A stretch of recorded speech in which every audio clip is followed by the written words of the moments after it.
I think the lesson is don't make quick judgments and wait and hear the evidence.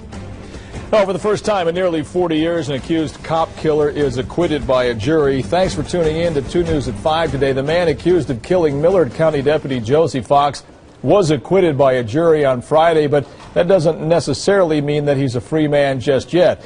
Dan Rascone joining us live in Salt Lake City tonight. Dan, there's been a lot of outrage about this verdict. Where does the case go from here? What's next? Yeah, what's happening next here, Mark, is that there will be sentencing day for Roman.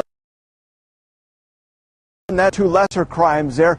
But as far as prosecutors being able to go after him again for murder charges or anything related to this case, it's pretty much over. You can't be tried twice for the same crime. Now, this verdict did not only surprise prosecutors, but also the defense team. I think everybody was shocked. Defense attorney Stephen McCoy We're obviously happy. and Jeremy Delicino have won a murder case many thought couldn't be done. I think evidence-wise, it was probably the hardest case of my career. They represent accused cop killer Roberto Roman, who was found not guilty late Friday night of gunning down Millard County Sheriff Deputy Josie Fox in 2010. I would consider it a huge victory. Huge. At first, it appeared prosecutors had a slam-dunk case. Roman had confessed to the shooting, even showing investigators how he did it. He admitted to having the murder weapon and driving the car. But then while on the witness stand last Thursday, prosecutors hear an entirely different story for the first time.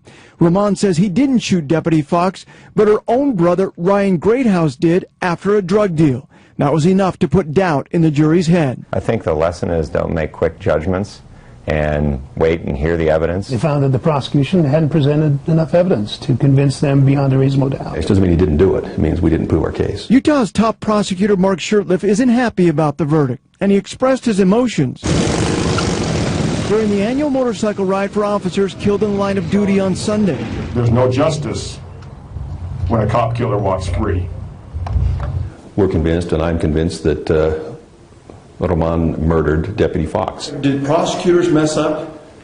No, not at all. I mean, the facts were presented as allowed to present.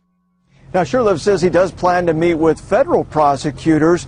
The federal government can go after Roman on possibly some other charges there. So we may see something in the future. We may not, just depending on what prosecutors plan to do here. Now, Roberto Roman was also convicted of 2 other smaller crimes there, possession of weapons and also tampering with evidence. Sentencing day for that is October 10th. He could face up to 10 years in prison for that. Mark, back to you. All right, Dan, thank you very much.